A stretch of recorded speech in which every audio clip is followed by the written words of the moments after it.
We find ourselves in very interesting times where in the crypto industry, we need to have conviction. Conviction in what we have, conviction in what we know, conviction in what we understand. We often say knowledge is power. However, let's remind ourselves that that knowledge needs to be applied in order to activate the power, right? If we only understand, if we don't understand what it is, and if we don't apply the knowledge that we understand, it's all in vain. So, in this industry, we need conviction, and conviction comes with understanding, with knowledge that is applied. What are we talking about? I remember in the early stages when the US President Trump established a so-called strategic Bitcoin reserve. I remember that. That was March 6th, right? So 2025, just a little bit over 6 months ago, half a year ago. When this happened, this was in the craze of, and this was this was not put into law, by the way. This was just an executive order, right? This was an executive order. And executive orders are not laws. So the next administration that will come has the power to rebunk it and take it away because it's not put into law. Nonetheless, on March 6th, the US President Donald Trump established the strategic Bitcoin reserve, right, for the United States. So this, of course, was in the middle of a frenzy when already a pro-crypto administration, with all the hype of Bitcoin ETFs, all of this was fuel to push Bitcoin price to its all-time highs, way before even the Bitcoin halving. So what are we saying with this? We say this because, like we say, we started the session by understanding that you need knowledge, applied knowledge, and you need to understand something, that only because something is put into place, only because majority of people are following something, doesn't mean that it's right. So what are we saying? Just 6 months later, after the establishment, and that was March 6th, right? So August 14th, just barely 2 weeks ago, the same administration came back and said, by the way, the US will not, I repeat, will not purchase any Bitcoin, right? And this is not said by some random Twitter influencer. This is the Treasury Secretary, appointed by the same US President Donald Trump himself, says that the US is not going to purchase any Bitcoin, right? Of course, this spoiled the dreams of many Bitcoiners worldwide, and stating outright that the federal government will not be purchasing additional Bitcoin to supplement its existing supply of the cryptocurrency, right? We're not going to buy that. He said, we're not going to buy that, period. It doesn't get any clearer. And this is just 6 months after the setting of a strategic Bitcoin reserve, right? By the way, no other government in the world, at least not those that are considered strategically strong economies, have done anything like this. The US was the only one large economy that did an executive order ordering a strategic Bitcoin reserve, but 6 months later, they debunked that themselves and bailed themselves out of that situation. So it's not just the government, by the way. It's also Bitcoin treasuries that have been flopping miserably. And let's keep this in mind. This is not to down talk Bitcoin. It has nothing to do with it. It's simply, it serves its purpose. And there's things that it does. It's the first cryptocurrency, the largest blockchain right now in terms of market cap. and so on and so forth. So this is not about Bitcoin being bad. It's just about pointing out that mistakes happen, and only because the largest economy chose to place an executive order by the president of a Bitcoin strategic reserve doesn't make it right. So they corrected the wrong and decided to come out straight and clean and say, by the way, we're not going to. They probably were under pressure because there was a promise made during the campaign, but after clear and consideration, they came out clean and say, no, by the way, we're not going to do that. There will be no strategic reserve. There won't be we're not going to buy any Bitcoin. Same for the Bitcoin treasury companies that have been flopping lately. And these firms fumbled their Bitcoin bets, right? So the Bitcoin treasury playbook is losing its punch as these companies watch their share prices tumble back to earth.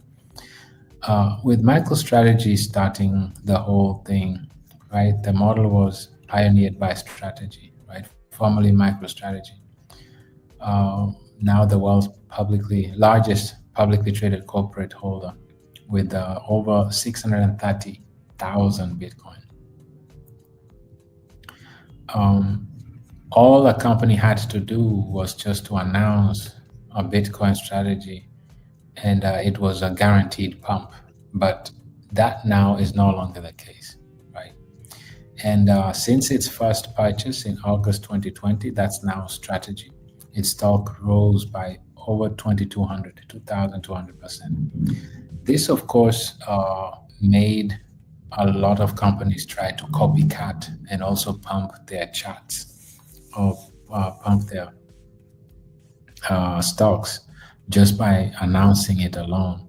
But so far, since August 29th, there was 161 publicly traded companies that are holding at least one Bitcoin, according to the bitcointreasuries.net.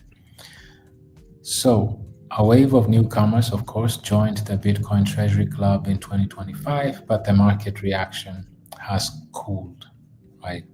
And some actually have diversified or fully went all in on Ethereum.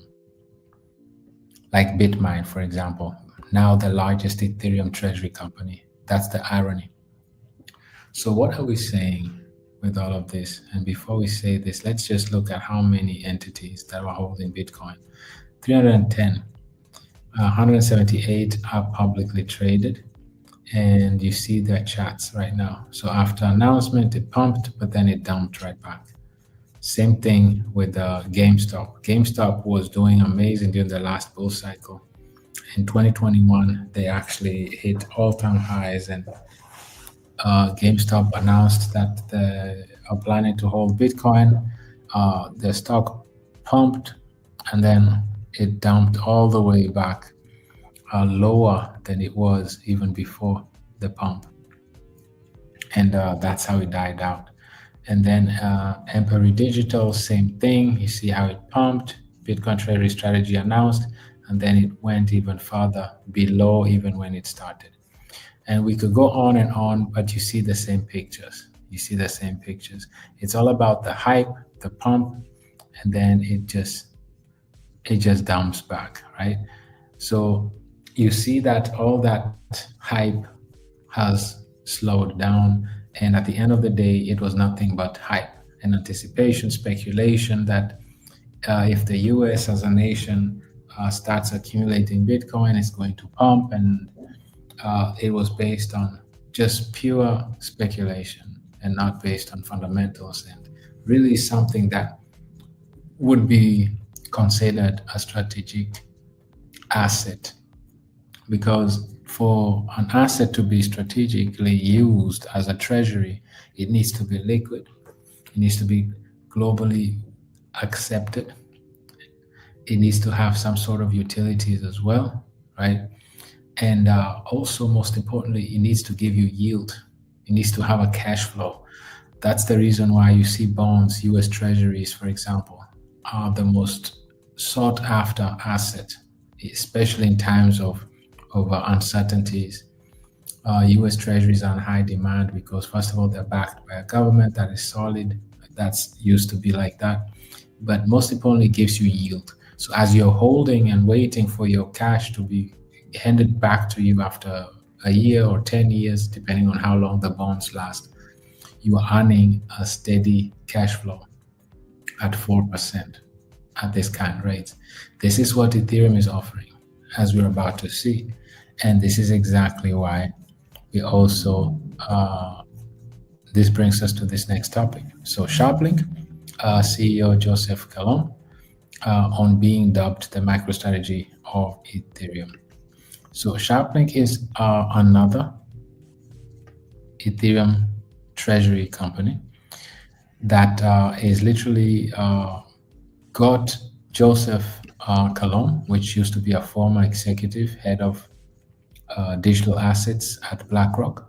He's the pioneer of Bitcoin ETF, IBIT, Ethereum ETF, Ether, and also BIDL token, which is tokenized US treasuries. So he is the genius mind behind all these beautiful products from BlackRock. And now he moved over to SharpLink and is there the co-CEO with Joseph Lubin, which is the co-founder of Ethereum as well. So the takeaway I want us to have here is that why did he come out of retirement? So we both, both Josephs, have a vision of a world where more efficient systems allow the change of value in a fundamentally different way than exists today. Pointing to Ethereum's ability to settle transactions trustlessly and instantly. Keep in mind, if you're a financial asset, if you're a financial company managing trillions of dollars of your clients' assets, and you had to choose between one or the other, one is fast, the other one is secure. What do you think the asset managers would choose? Right? One is called Solana, one is called Ethereum. Solana is extremely fast, right? However, every now and then it crashes, it breaks down. Yes, Solana is, Ethereum is slower. Actually, it's even more expensive in terms of transaction. However, it has a 10-year track record of 100% uptime. Never slowed down, never crashed, never stopped running, never skipped a block. What do you think is more important for financial companies, for asset managers that are trading trillions of dollars every day? They want a platform that is reliable, that doesn't crash, that doesn't risk those assets, put those assets, their clients' assets at risk. That's the number one most important. Everything else can be scaled, can be upgraded. And this is why Wall Street, this is why financial institutions and institutions in general choose Ethereum as their priority, prime number one choice in terms of public blockchains. But don't take my word for it. Let's read further here and understand. So unlike Bitcoin, here Joseph is trying to explain his argument why, and he pivoted and moved to Ethereum's treasury strategy. So unlike Bitcoin, he added, Ethereum is a productive asset, right? It's staking ETH can generate yield, and that is considered revenue, giving SharpLink, the NASDAQ traded company,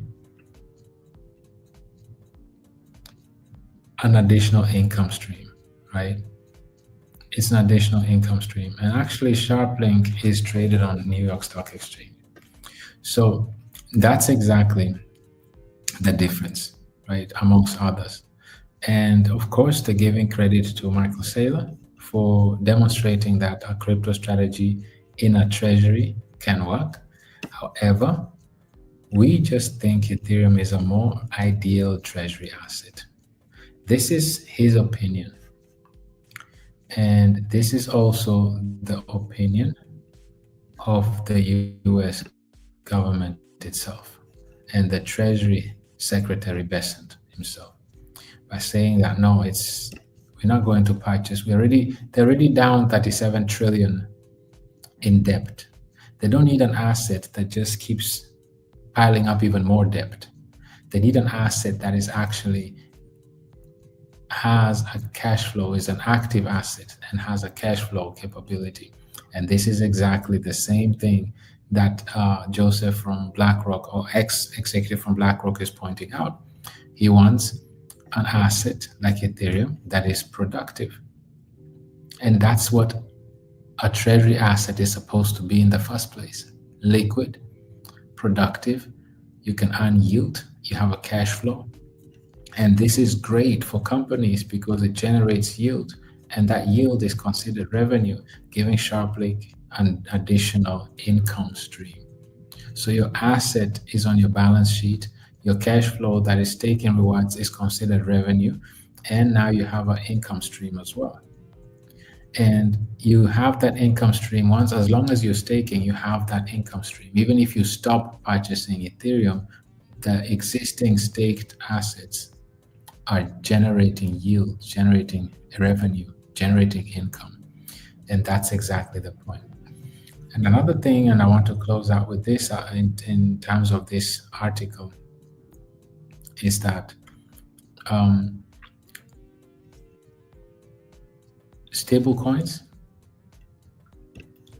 the majority of which are issued on Ethereum, have grown into 275 billion market. US Treasury Secretary Janet Yellen has suggested that it could rise to several trillion in coming years. So imagine even if it rises to 2 trillion, just 2 trillion alone, that's roughly a 10x from here in the next coming years. And we'll see how large this Forex market actually is. It's a 2.4 quadrillion market, as we're about to see, but we'll get to that. So tokenization of traditional assets is the second leg of the thesis. So from tokenized treasuries to tokenized equities and funds, money market funds, these are all programmable, instantly settling assets as a structural shift away from legacy systems, right? That take days to settle. So with these tokenized assets, they are tradable 24/7, and most importantly, they settle instantly. That's very important. And another thing that I want us to take away from here is that Joseph Chalom points out that historically, every $2 of high quality assets secured on Ethereum network translates into roughly $1 increase in Ethereum's market cap. Why are we pointing this out? Why is this so important? We're about to justify why this is so important, this statement. So for every $2 of high quality assets secured on Ethereum, it roughly translates to $1 increase in market cap. So meaning half, 50%. And we're about to do the math. But before that, let's read this final one. So they're talking about how they want to accumulate as much Ethereum as possible right now, because the current prices will see significant appreciation in the future, right? So if you have an asset that is a technology, at the same time, if that technology is being adopted, the more it's adopted, the more valuable it becomes. And you can also secure it and stabilize it by staking. And if you do so, you earn rewards. These rewards are deflationary and increase in value. And now you have a strategic asset that not just retailers, you and I, can stake, but most importantly, treasury companies like Sharplink, like Bitmine, are piling up in the billions of dollars. But also, eventually, once it's proven concept, it's going to be it's going to end up in central banks, treasuries as well. Like nations are going to use that as well to ease or help their fiat, to balance their fiat out and to slow down minting of fiat. Because Ethereum is an asset that gives you liquidity without causing inflation. So it will slow down money printing, fiat printing, and it will slow down this debt-driven monetary system that is completely causing inflation, loss of purchasing power, and also is piling up even more debt. So Ethereum is becoming the neutral asset and the technology at the same time that is literally the solution to this debt-driven monetary system that is causing fiat currencies to inflate, to lose their purchasing power, and to be piling up even more debt, just in the name of stimulating the economy with by injecting new liquidity into the markets to cause a bull run. But now with Ethereum having a technology and an asset at the same time that appreciates in value merely by adoption, known as the network effect, now you have an asset that you can stake as an individual, as an institution, as a treasury company, as a government, as a central bank, that literally gives you fresh new liquidity, however, without causing inflation and without you having to mint more of your fiat.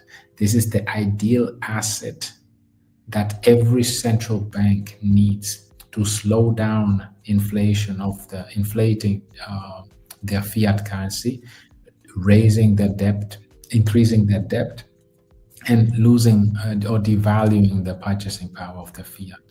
And this is exactly why we saw here the US has literally stopped all the madness and decided not to invest a penny into a Bitcoin and to make it as a strategic reserve, because it's not working, obviously. They have bright minds there and they have decided it doesn't add up. It's just going to cause even more debt. And even Bitcoin treasury companies are flopping and have proven that it doesn't really work. It's not sustainable, right? However, if you look at Ethereum companies, and this is what we're about to see right now, they've really been picking up right now, right? Sharplink bought on June 2nd, they raised 2.6 billion and bought over 700,000 ETH. And also what I want us to look at here is this right here.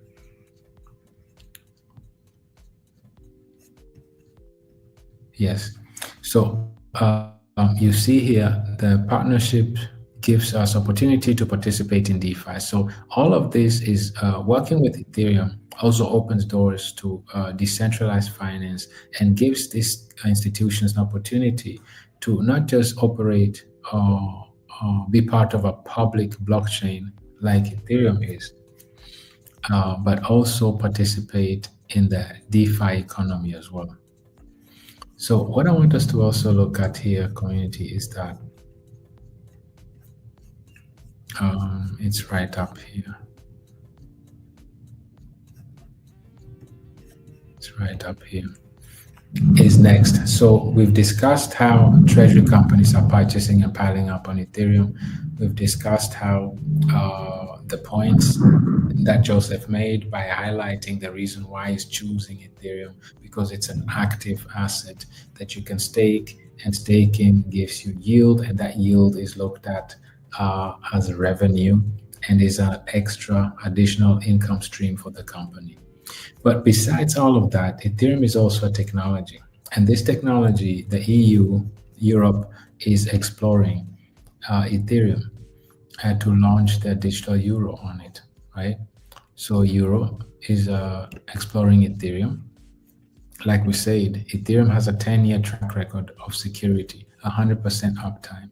If you are talking about trillions of dollars that you need secured, Solana, as much as I like Solana, but it's not the platform for trillions of dollars of funds that need secured, because it's a platform that is fast, yes, and it's cheap transactions, yes. However, if it comes to uptime, it crashes every now and then, right?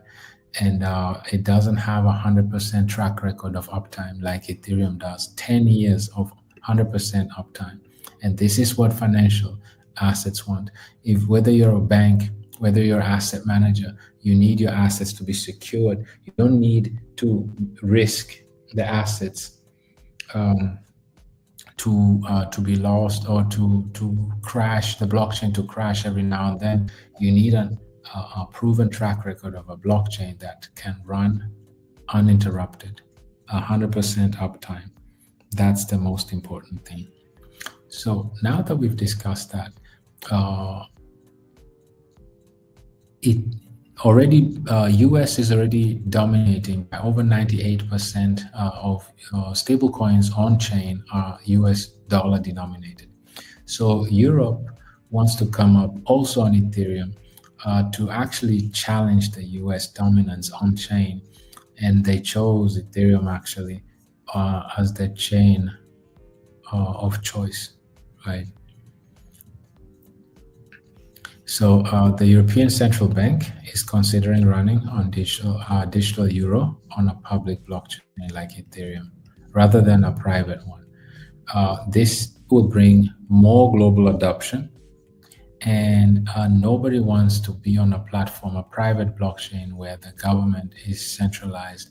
That's why we saw how China, when they came up with their CBDC, it didn't take off, right? Nigeria did the same thing, and individuals just don't like the idea of a centralized digital currency run by the government, right?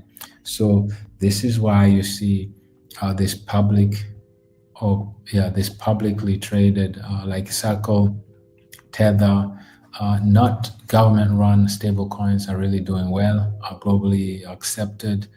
We all use it, and actually one of our 3 tokens, Bull Run, is actually paired directly to USDC. So this is a big deal, community. So not only is Ethereum an active asset that you can stake by securing and stabilizing the network and earn yield, which is considered, if your company is considered a revenue, right? And it is an additional income stream. But now also it has utility, which is a technology that you can deploy your stable coins on, right? And that's another thing that makes Ethereum stand out amongst its peers. So it's a secured technology that has a 10-year track record of 100% uptime. It's an asset that you can secure and stabilize by simply staking. And if you stake, you earn rewards without causing inflation. And as this technology is being adopted and widely used, it gains in value because it has a banding mechanism put in place. And the more its trading volume increases, the more bands the more it bands. And the more it bands, the more deflationary it becomes. And now it's also a utility where not just the US government, the largest economy in the world, has built or deployed their stable coins on, but now Europe is also following suit and chose Ethereum to deploy their stable coins on. But it doesn't end there. It goes even farther. And it goes as far as, let's share this. So first of all, I want us to understand what are the major fiat currencies in the world, right? There's a handful of currencies that dominate the world stage, influencing global trade and finance. And just to set the record straight and just to get it out of the way, obviously US is the first one because it's the global reserve currency, right? So the US dollar reigns supreme as the primary reserve currency. It is underpinning international trade and finance. Now, US right now is the global reserve currency. Obviously, the name says it. It's a US issued fiat currency issued by the central banks.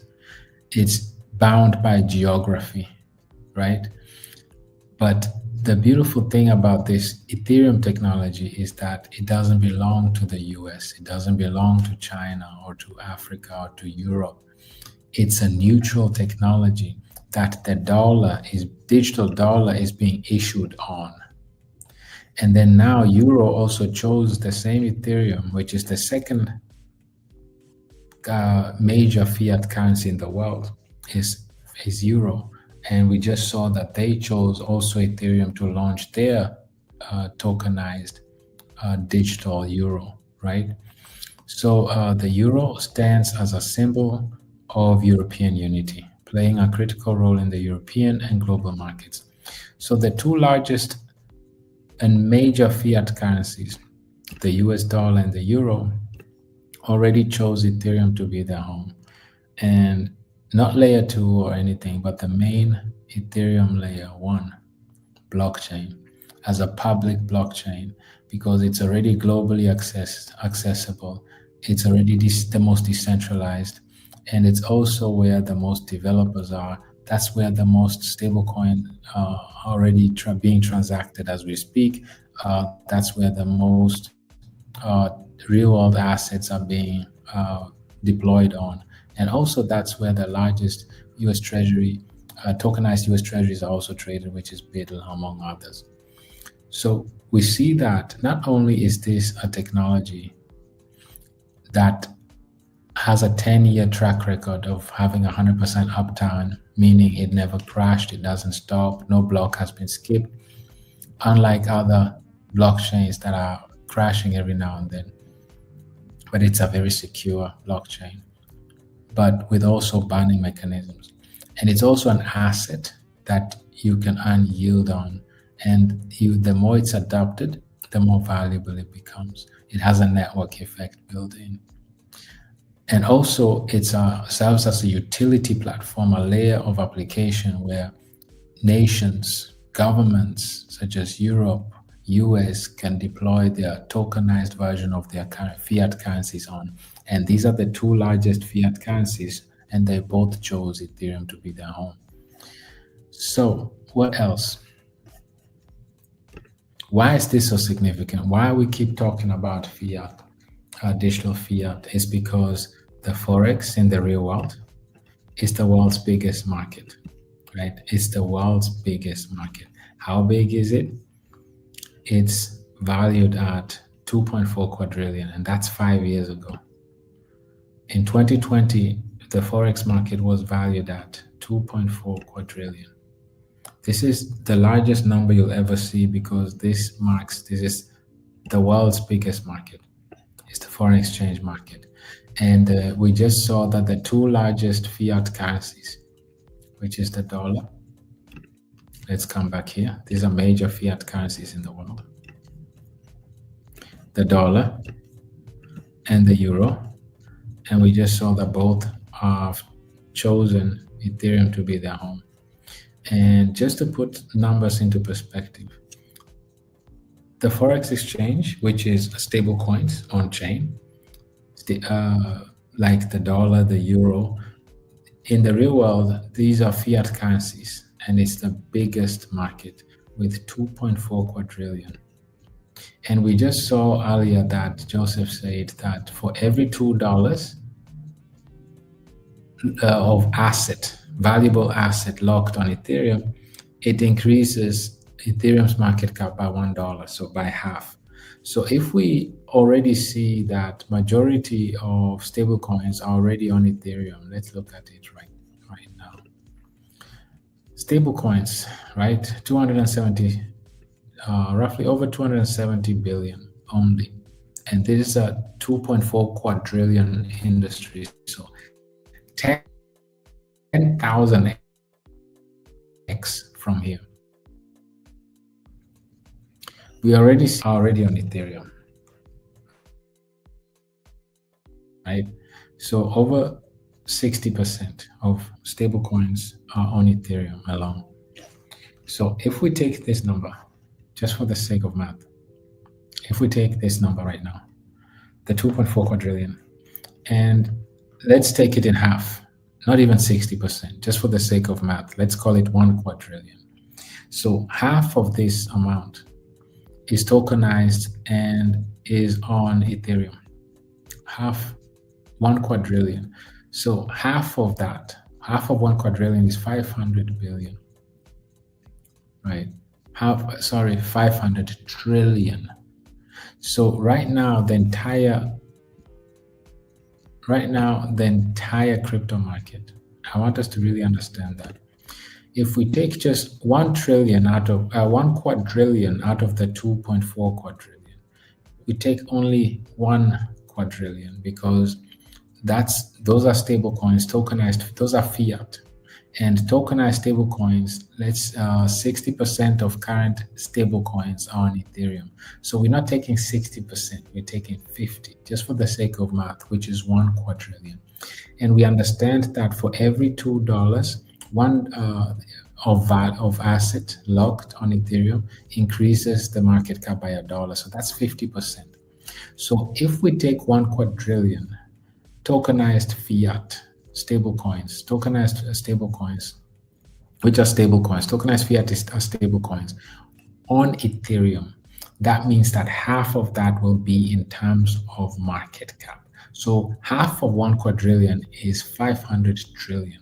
The entire crypto market right now is right below 4 trillion, 3.77 right now, 3.77 trillion.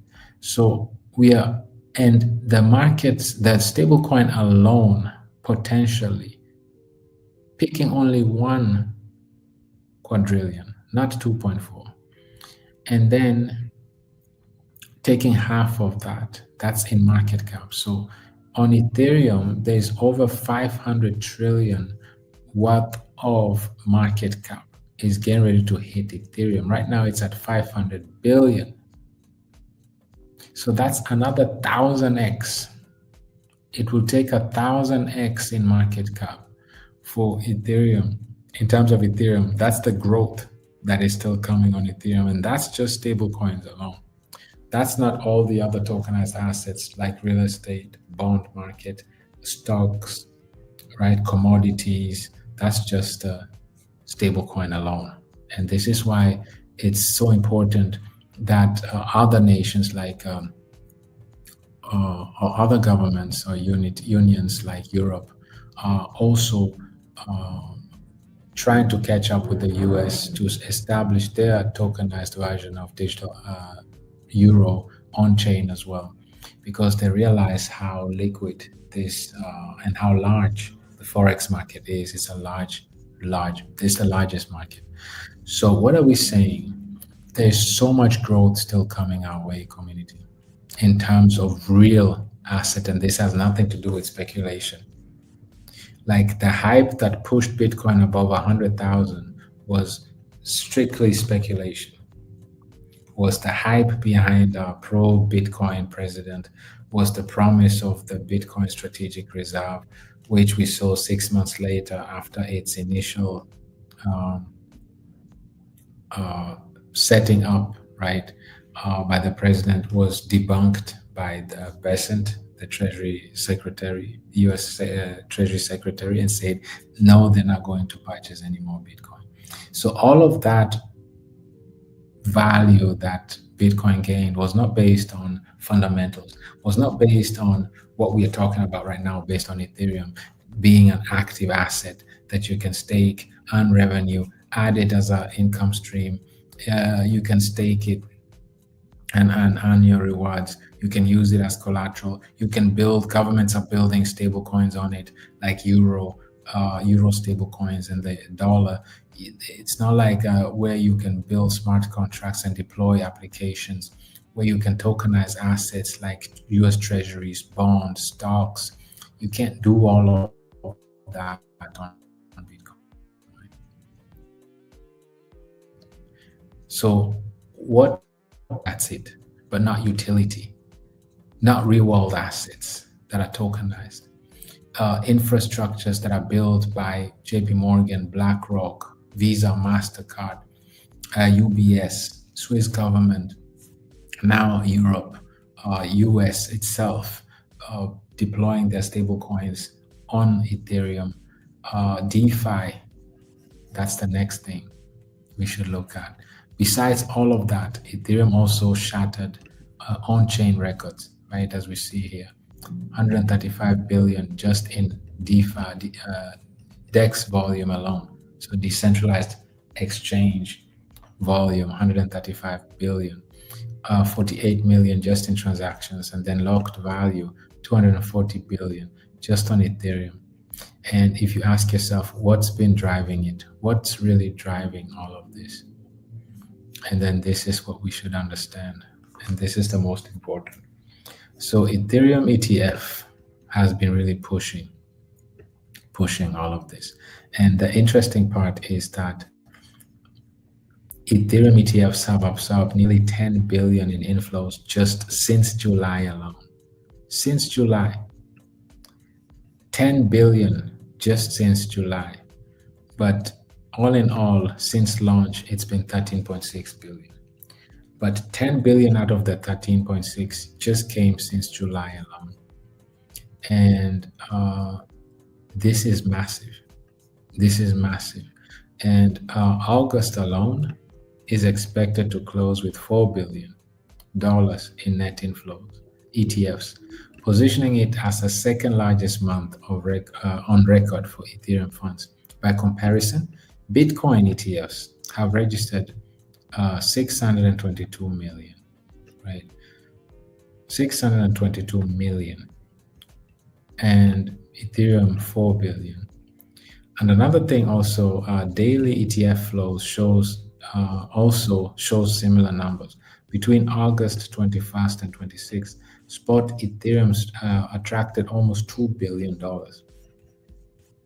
Bitcoin 171 million. So more than 10 times. More than 10 times more just within these 5 days. More than 10 times. Ethereum ETF attracted more than 10 times the amount in dollar terms. So this just shows you that in many metrics, Ethereum is dominating. Right now in ETFs, they're dominating. We just saw here in DeFi, they're dominating. Right now here we see that how much liquidity is getting ready to come on chain on Ethereum specifically, because Bitcoin doesn't have any stable coins, doesn't have a DeFi ecosystem, doesn't have any infrastructures built by Visa, MasterCard, JP Morgan, BlackRock, and the likes. It just doesn't exist.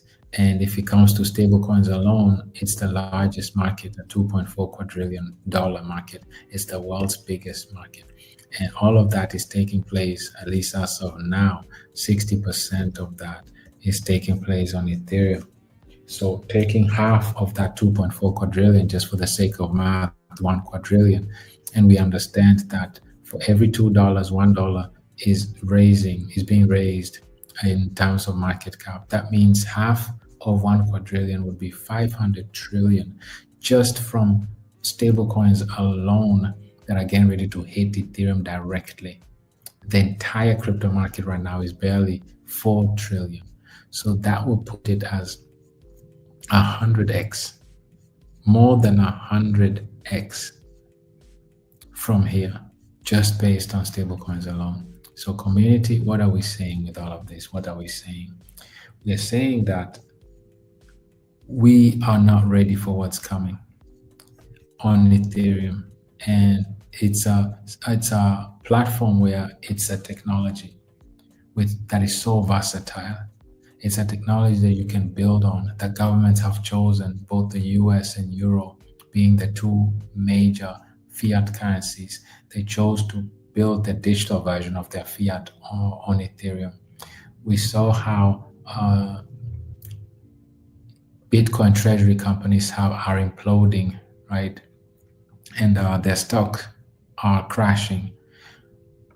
In contrast, we see how Ethereum treasury companies actually are reporting revenue just simply by buying Ethereum and staking it. They already have a steady revenue stream, a new income stream. And they also, besides all of that, we also see that countries like Europe and US can establish and deploy their stablecoins on there. We see that DeFi is taking over completely and doing numbers on chain. We saw how ETFs, also Ethereum ETFs, are outpacing Bitcoin ETFs, which is by far the largest ETF amongst all ETFs. But Ethereum has now been, for the last few weeks and months, been completely taken over, and in multiples, doing multiples more than Bitcoin in terms of ETF inflows. So we see that in any metric that we look at, we realize that Ethereum is literally getting the recognition that it deserves, and how much liquidity is getting ready to hit this blockchain. How does that affect us as an industry? First of all, if you look at us as an industry, this affects us in terms of maturity. Liquidity will make this market extremely mature.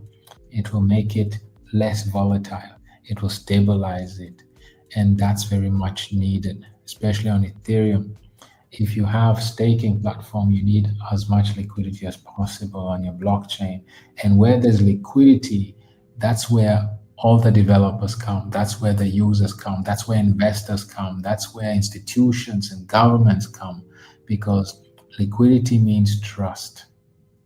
Where there's a lot of liquidity, that's where trust is, because that means stability. That means a lot of usage.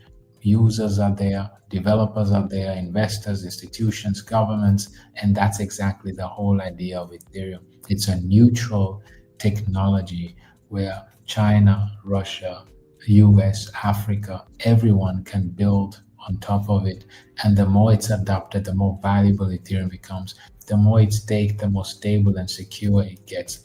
And every institution, every retailer, every government that uses the Ethereum strategy is literally earning rewards that are not causing inflation, that are not diluting their fiat or diluting our portfolio, and no debt is being piled up.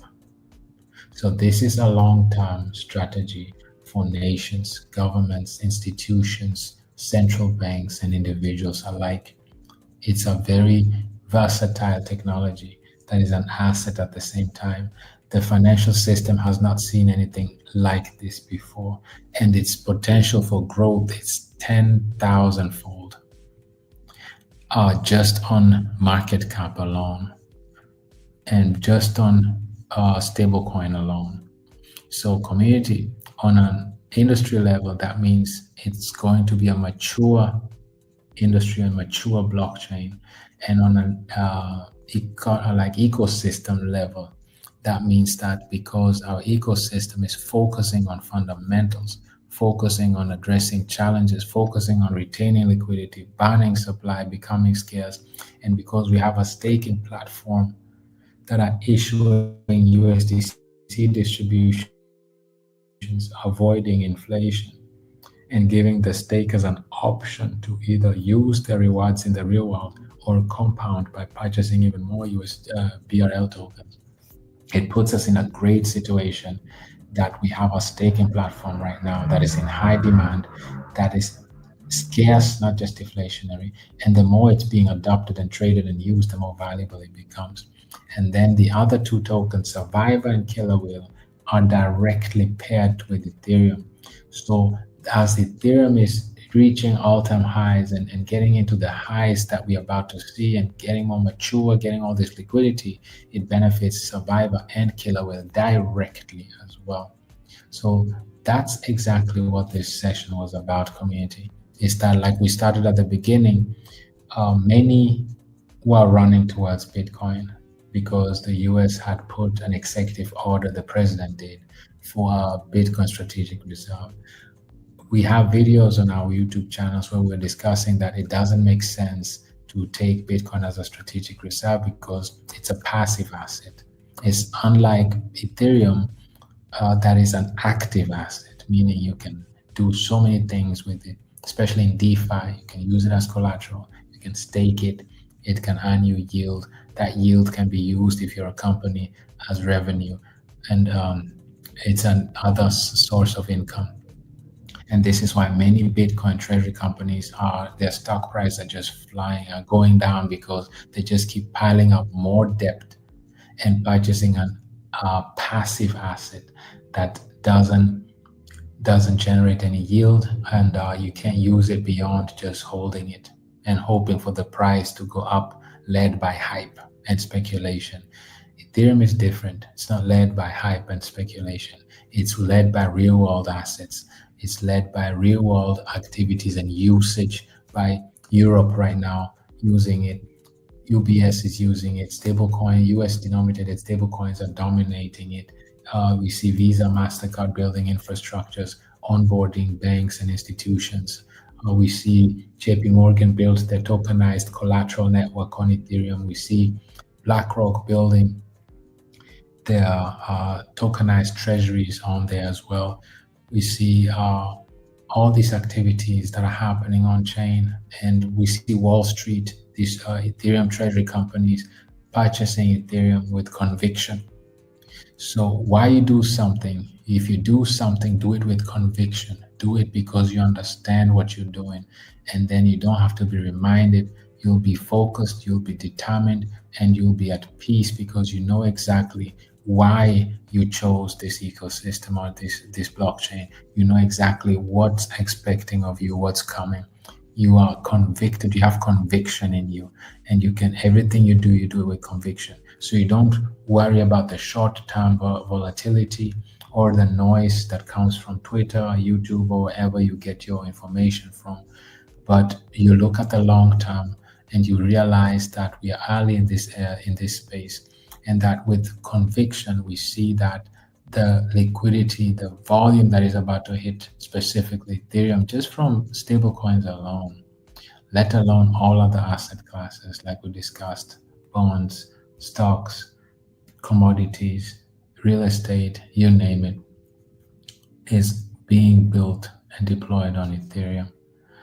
So community, that's it for today. I hope that today's session was able to open our eyes on what to expect, what's coming our way on an industry level, but also on an ecosystem level. In order to succeed in this industry, you have to see things way ahead of everybody else. If everybody talks about it, it's already too late. You need to position yourself with conviction, understand what you get yourself in, and then move with conviction without always being reminded. Have ownership of what you do. You need to learn to be owners and to see this ecosystem as ours. Own it. You're part of it. If you own something, you are more tied to it, and nobody has to remind you to retweet or to tune in or to like or comment. You'll do it naturally because you have ownership. You know this is yours, right? So with that said, community, I want to wish everyone a wonderful rest of the weekend. For the Queens tomorrow, I want to wish you a beautiful session like you have on every Sunday. If you're not part of it and you're a Queen, I highly recommend that you participate in these Zoom sessions. We usually take place on Fridays and on Sundays. With that said, community, I want to wish you a wonderful and peaceful rest of your weekend until we meet again. Bye-bye, everyone.